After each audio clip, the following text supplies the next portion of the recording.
तर एक मिक्सी जार घेतलेला आहे. त्यामध्ये 1 टोमॅटो असा जाडसर कापला आहे. 4 ते 5 चमचे इथं भाजलेल्या फुटाण्याची डाळ वापरत आहे. कारण मी इथं शेंगदाणे घालणार नाही आणि सोबतच चटणी लाल हवी आहे. त्यासाठी मी लाल मिरच्या वापरत आहे. म्हणजेच टोमॅटो आणि लाल मिरच्या यामुळे चटणीचा रंग छान लाल येतो आणि फ्रेश अशी हिरवीगार कोथिंबीर.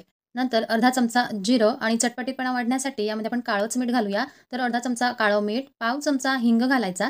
हिंग तुम्ही फोडणीमध्ये देखील घालू शकतात. अगदी थोडं-थोडं पाणी घालत आपण या चटणीला वाटून घेऊया.